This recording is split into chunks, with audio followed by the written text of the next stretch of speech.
The taxi pulled up in front of a sleek, modern house in the suburbs of Denver, Colorado. The lawn was perfectly trimmed, dotted with blooming rose bushes, and the afternoon sun glinted off the large windows. I checked my watch. It was just past 4 p.m. The drive from Cleveland had been longer than I'd expected. My old bones ached from sitting still for hours, but I was here. Finally, I stepped out of the cab, clutching my single suitcase and a small wooden box that held the last pieces of my old life. The driver, a kind man with a gray beard, set my luggage on the sidewalk. "Take care, ma'am," he said, tipping his cap. I fumbled with my wallet. My fingers aren't as quick as they used to. Beyond handed him a few bills. "Keep the change," I murmured. He smiled and drove off, leaving me standing alone in front of my daughter's house. My name is Eleanor Thompson. I'm 72 years old, a retired elementary school teacher. For 30 years, I stood in front of classrooms, teaching kids how to read, how to dream, how to be kind. It was a good life, a full one, shared with my husband, George, who was my rock until lung cancer took him 2 years ago. After he passed, the house we'd lived in for nearly 4 decades in Cleveland became too much for me to handle. The taxes, the utility bills, the endless repairs, it was all too heavy for my modest pension. So, I sold it. Every room, every memory, packed up and let go. All I had left fit into that one suitcase and the wooden box that held George's pocket watch, our wedding photo, and a few letters we'd written to each other when we were young. I was here to see my daughter, Sarah, my only child. She's 42 now, a real estate consultant, always busy with clients and deals. Her husband, Mark, works at a bank, something about investments, though I've never quite understood it. They've been married 15 years, no children, which I always thought was a shame, but Sarah said it was their choice. I hadn't seen her in person since George's funeral, 2 years ago. She flew in for the service, stayed one night, and left before we could even sit down for a proper talk. "Work's crazy, Mom," she'd said, her voice clipped over the phone when I called her later. "You understand?" And I did. I always did. When she missed my birthday because of a conference. When she forgot our anniversary because she was closing a big deal. When she didn't call after I had my hip surgery last year because her phone died. I made excuses for her. That's what mothers do, isn't it? We forgive, we hope. That the house in front of me was more impressive than I'd imagined. White stucco walls, a 2-car garage, a stone pathway leading to the front door. It screamed success, the kind of life Sarah had always chased. I felt out of place in my faded blue dress and worn flats, the ones George used to tease me about because they were older than the hills. I took a deep breath, smoothed my gray hair, and pushed my suitcase toward the door. It was heavier than I remembered, or maybe I was just more tired than I realized. I rang the doorbell. Footsteps echoed inside, quick and sharp.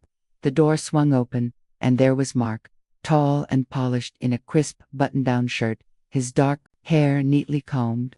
"Eleanor," he said, his smile tight, not quite reaching his eyes. "You made it." No mom, no hug, just my name, like I was a colleague stopping by for a meeting. "Sarah's still at work," he added, stepping aside to let me in. "She'll be home soon. Long day with clients." I nodded, trying to ignore the pang in my chest.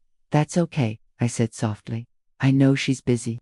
Mark grabbed my suitcase, leaving the wooden box for me to carry. The foyer was bright and airy, with polished hardwood floors and a modern chandelier that looked like it cost more than my old car.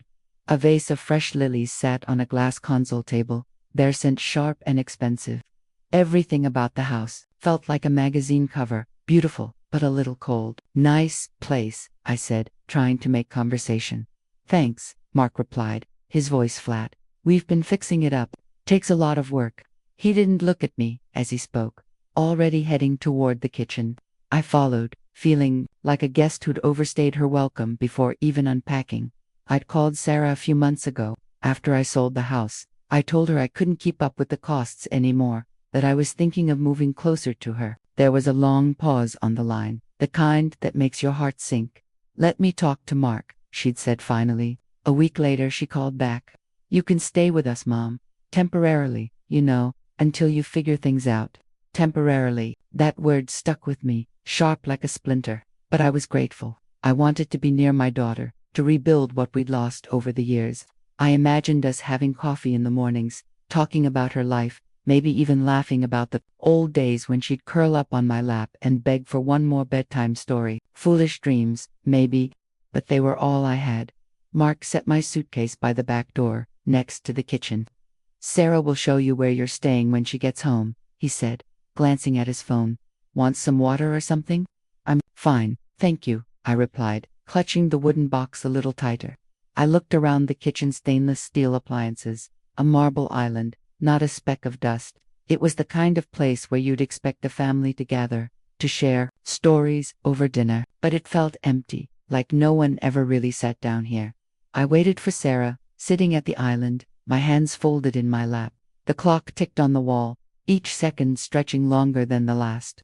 I thought about George, how he'd always know what to say to make me laugh when I was nervous. "Ellie," he'd say, "you're tougher than you think." I wasn't so sure about that anymore. At 72, with my home gone and my daughter a stranger, I felt more fragile than ever.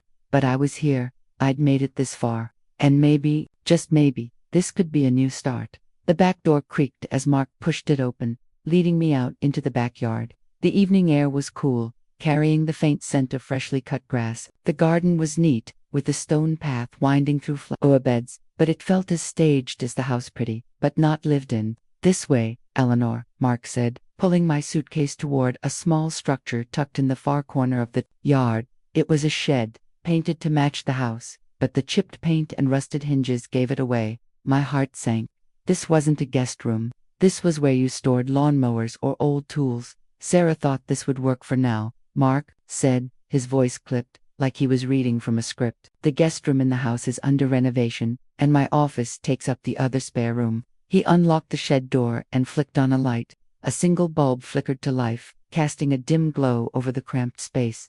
There was a narrow bed with a thin mattress, a wobbly wooden table, and a folding chair that looked like it belonged at a garage sale. A curtain hung over a tiny window, and a door in the corner led to what I assumed was a bathroom. The air smelled faintly of mildew. I stood there, clutching my wooden box, feeling like I'd been punched in the gut. "It's cozy," I said, forcing a smile. My voice sounded hollow, even to me. Cozy wasn't the word. Humiliating was. I'd sold my home, left behind 40 years of memories, to come live with my daughter, and this shed was where they put me, like an old piece of furniture they didn't know what to do with. Mark shrugged, setting my suitcase by the bed. "It's temporary," he said, already turning to leave. "Sarah will be home soon. She'll check on you." And with that, he was gone, the door clicking shut behind him. I stood alone in the shed, the silence pressing in around me. The bed creaked when I sat down, the mattress hard under my weight. I opened my wooden box and took out George's photo. His kind eyes stared back at me, steady and familiar. "Oh, George," I whispered. "What have I gotten myself into?" I'd always imagined staying in Sarah's house, maybe in a guest room with soft pillows and a window overlooking the street. I pictured us sitting together in the mornings, sipping coffee, catching up on the years we'd let slip away. Instead, I was here, in a shed that felt more like a storage unit than a home. I told myself it was just for now, that Sarah would explain, that this was some kind of misunderstanding. But deep down, I knew better. An hour later, I heard footsteps outside. The shed door opened, and there was Sarah, her auburn hair pulled into a sleek bun, her navy blazer pristine despite a long day. "Mom," she exclaimed, her smile bright, but not quite reaching her eyes. "You're here." She leaned in for a quick hug, her arms barely touching me before pulling away. She smelled of expensive perfume, sharp and floral. "Sorry I'm late. Big client meeting. You know how it is." "I know," I said softly. "It's okay." But it wasn't. Not really. I wanted to ask why I was out here, why they couldn't find a corner for me in their big, beautiful house. But the words stuck in my throat. "Come on, let's get you settled," Sarah said, glancing around the shed. She didn't seem to notice or care how small it was, how the heater in the corner looked like it hadn't worked in years. "Dinner's almost ready. Mark's grilling chicken. You'll love it." I followed her back to the house, my steps slow, my heart heavy. The kitchen was just as pristine as I'd left it, the marble island gleaming under the lights. Mark was at the stove, stirring something that smelled like garlic and herbs. Sarah poured herself a glass of wine, offering me one with a quick, "Want some, Mom?" I nodded, hoping it might warm the chill inside me. Dinner was awkward. The chicken was perfectly cooked, the salad crisp, but the conversation was as stiff as the tablecloth. I tried to ask about Sarah's work, about the houses she sold, but her answers were short, distracted. "Oh, it's busy," she said, scrolling through her phone. "Always running around." Mark talked about a new project at the bank, something about investments, but his eyes kept drifting to the TV in the living room, where a baseball game flickered silently. "Do you two ever get a chance to relax?" I asked, trying to keep things light. Sarah laughed, but it was sharp, almost forced. "Relax. Not really. This house doesn't pay for itself, you know." Mark nodded. "Bills pile up fast.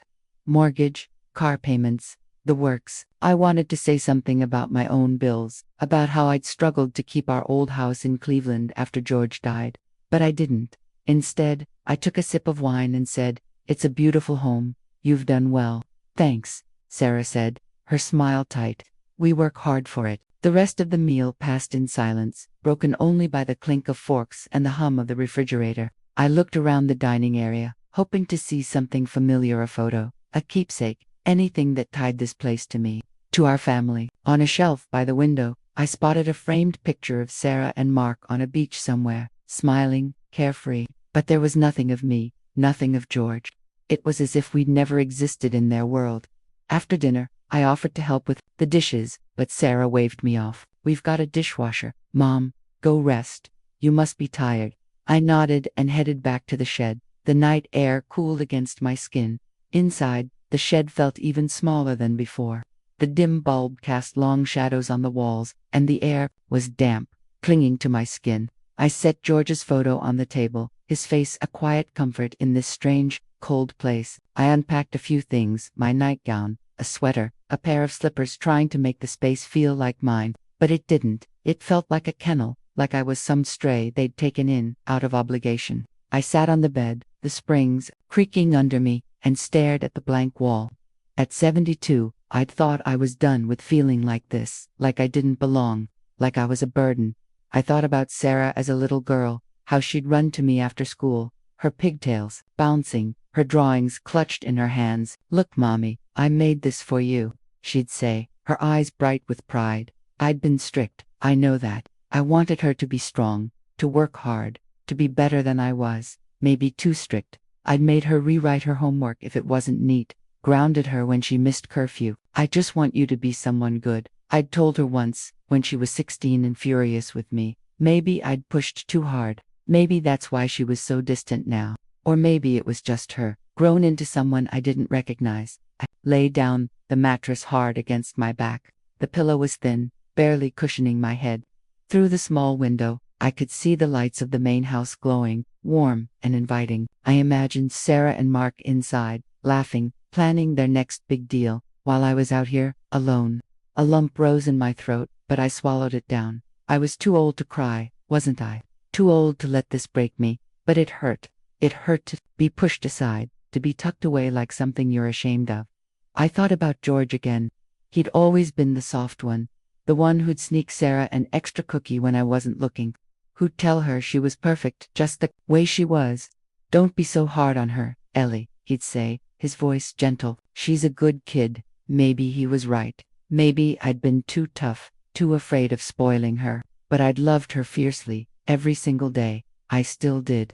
That's why I was here, in this shed, hoping for a chance to be close to her again. Next morning, I woke early, a habit from years of getting up before dawn to prepare lesson plans. The shed was chilly, the heater rattling uselessly in the corner.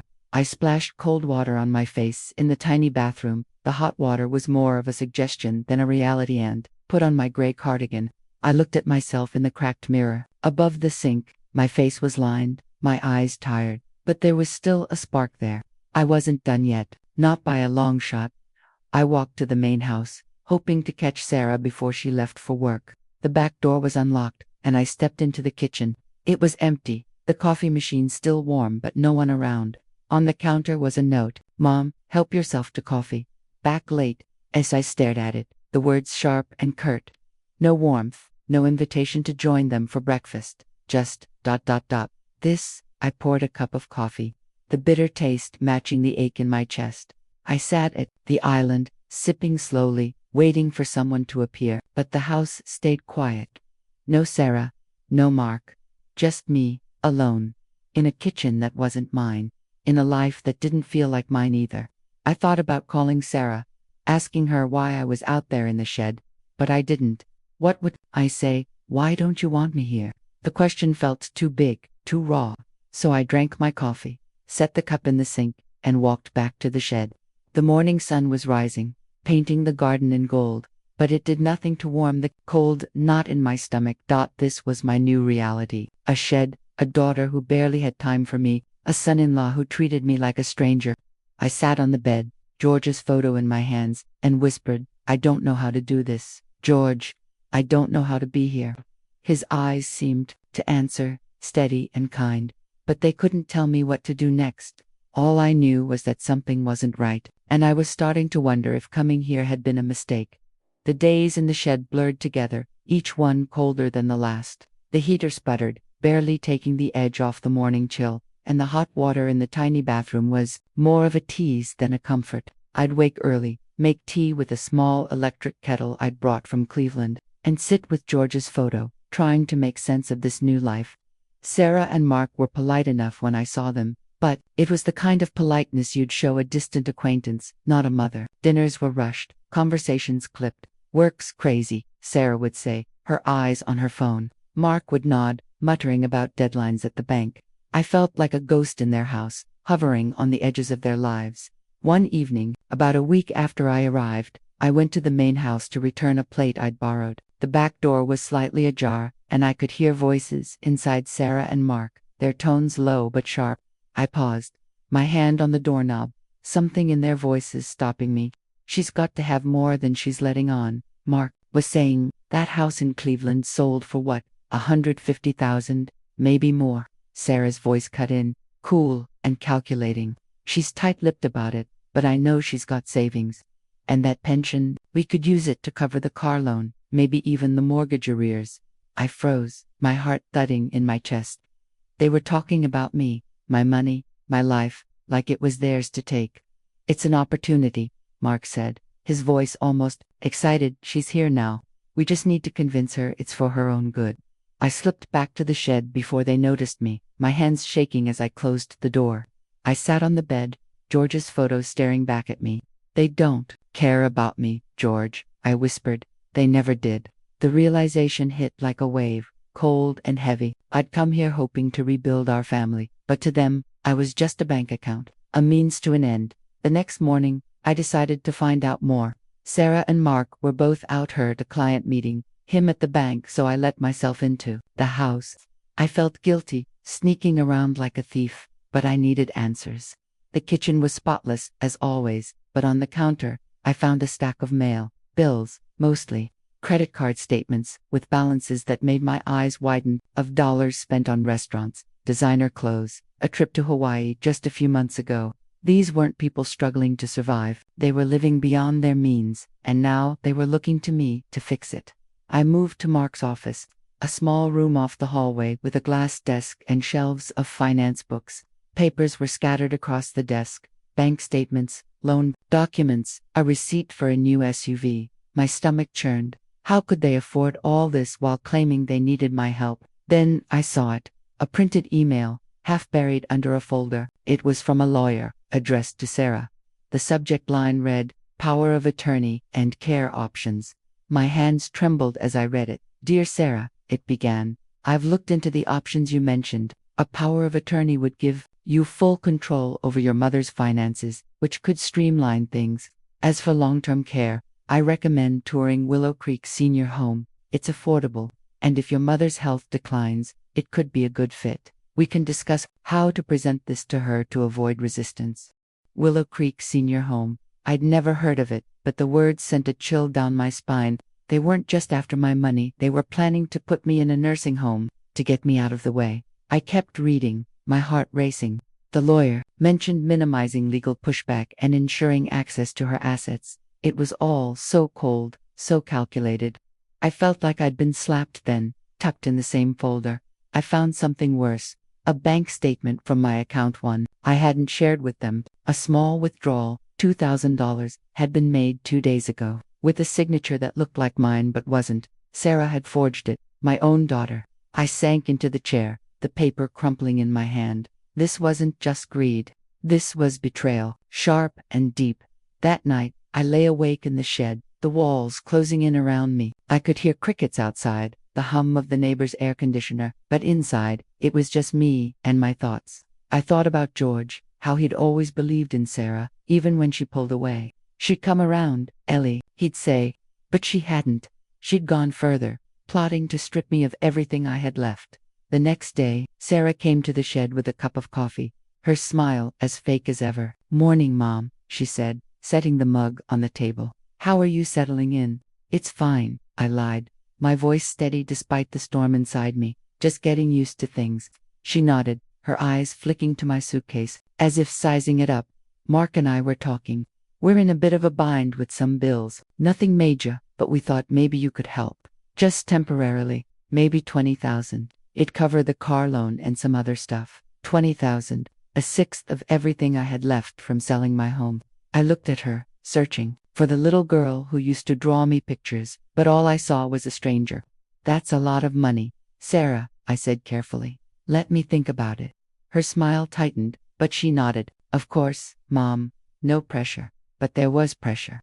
I could feel it in her eyes, in the way she lingered before leaving. That evening, I overheard them again.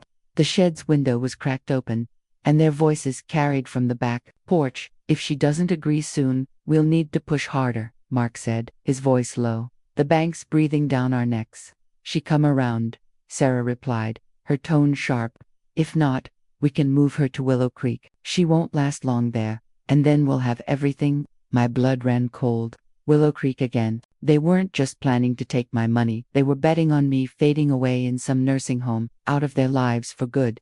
I closed the window, my hands shaking, and sat on the bed. For the first time, I didn't feel sad. I felt angry. Angry at Sarah, at Mark, at myself, for believing they cared. I wasn't their mother anymore. I was a problem to be solved, a check to be cashed, but I wasn't done yet. I'd spent my life teaching kids to stand up for themselves, to be brave. Now it was my turn. I didn't know how, but I knew I had to get out. I had to protect what was mine, my money, my dignity, my life. As I lay in the dark, listening to the crickets, I made a promise to myself. I'd play their game for now, but only until I could turn the tables. George's photo sat on the table, his eyes steady. "You're tougher than you think, Ellie," I could almost hear him say. And for the first time in days, I believed him. The anger burned inside me, steady and quiet, like a coal that wouldn't go out. For days, I played the part of the trusting mother, nodding when Sarah brought me tea, smiling when Mark asked how I was settling in. But behind my calm face, I was planning. I wasn't going to let them take everything, my money, my dignity, my life, not after what I'd heard, not after finding that forged bank statement. I was 72, not feeble, and I'd spent 30 years teaching kids to think for themselves. It was time I did the same. I started small. I kept my phone close, recording snippets of conversations when Sarah and Mark thought I wasn't listening. One night, as they sat on the porch, I caught Mark saying, "If she signs the power of attorney, we're set. The house, the car, all of it paid off." Sarah laughed, sharp and cold. "And if she doesn't, Willow Creek's waiting. She'll have no choice." My hands shook as I saved the recording, but it felt like a weapon. Evidence, proof of who they really were. The next morning, while they were out, I called a lawyer I found online, a woman named Linda who specialized in elder law. I told her everything: the shed, the forged signature, the talk of a nursing home. She was kind but direct. "Eleanor, you need to protect your assets now," she said. "Close your accounts, move your money, and consider a new will." I spent the next day at the bank, transferring my savings to a new account Sarah couldn't touch. I took my mother's pearl necklace and George's old watch out of the safe deposit box, tucking them into my purse. Then I met Linda in person. She helped me draft a new will, leaving everything to two charities, one for children's education, one for seniors like me who needed a safe place to live. Sarah's name was nowhere on it. It felt like cutting a piece of my heart out, but it also felt right. I started looking for a new place to live, somewhere that wasn't a shed in my daughter's backyard. I found Harmony Haven, an independent living community just a few miles away. The manager, a warm woman named Grace, showed me a small apartment with a sunny balcony overlooking a park. It had a proper kitchen, a soft bed, and a bathroom with grab bars for safety. This could be home, I told her, and I meant it. I put down a deposit that same day, using some of the money from the house sale. For the first time in weeks, I felt a flicker of hope, but I wasn't ready to leave yet. I needed to face Sarah and Mark, to let them know I wasn't the helpless old woman they thought I was. I waited for the right moment, keeping my recordings and my plans to myself. That moment came on a Friday night, when they invited me to the house for what Sarah called a special dinner. The table was set with candles, the smell of roasted lamb filling the air. Sarah wore a silk blouse, her smile brighter than usual. Mark poured wine, his eyes darting to Sarah every few seconds. It was all too perfect, too staged. I knew what was coming. "Mom," Sarah began as we finished the main course, her voice syrupy sweet. "Mark and I have been thinking about your future. You're all alone now, and managing money can be tough at your age. We've had a lawyer draw up a power of attorney. It let us help you, make sure you're taken care of." She slid a document across the table, her eyes locked on mine. I looked at the paper, then back at her. "Help me," I asked, keeping my voice steady. "Or help yourselves." Sarah's smile faltered. Mark leaned forward, his jaw tight. "What's that supposed to mean, Eleanor?" I took a deep breath, my heart pounding but my resolve firm. "I heard you," I said, "talking about Willow Creek, about putting me in a nursing home so you could take my money. I found the email to your lawyer.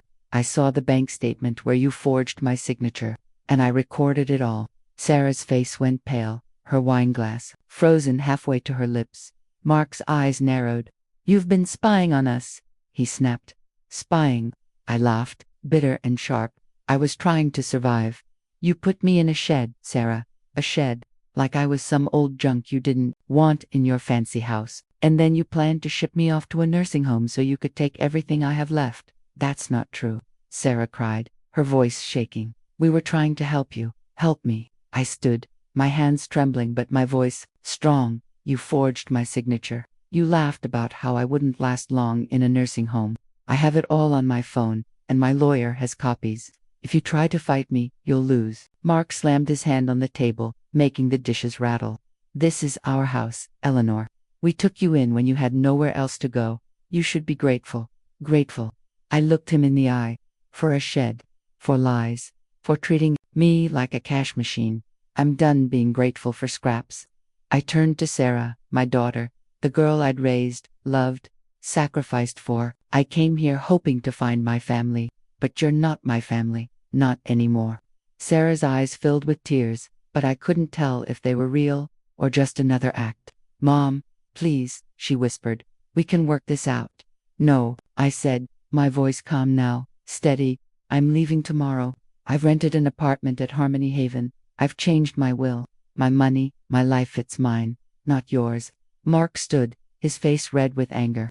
"You'll regret this," he hissed. "You'll be alone, with no one to care for you." "I'd rather be alone than used," I replied. I walked out of the house, the night air cooled against my skin.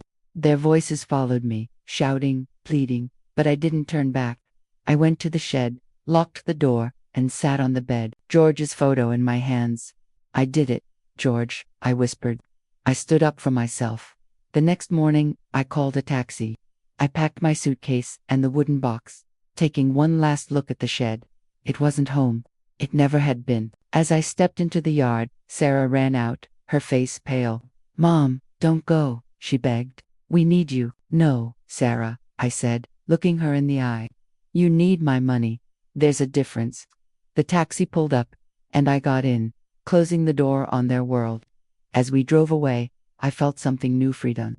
It hurt, yes, but it was mine. The taxi wound through the quiet streets of Denver, leaving Sarah and Mark's house behind. I looked out the window, watching the city wake up, people, walking dogs, kids riding bikes, the world moving on as if nothing had changed. But for me, everything had. I wasn't the same woman who'd arrived with a suitcase and a heart full of hope. I was Eleanor Thompson, 72 years old, and I was starting over. Harmony Haven was more beautiful than I remembered.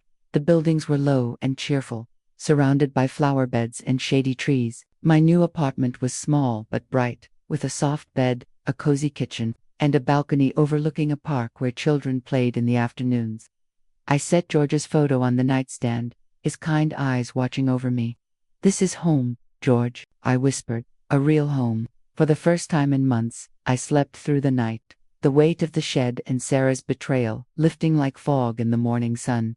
The first few days at Harmony Haven were quiet. I unpacked my things, hung a few pictures, and bought a small potted geranium for the balcony.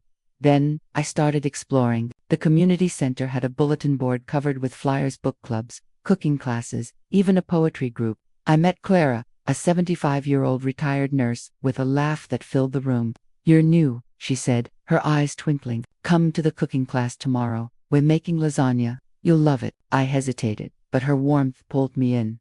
That class was the start of something new.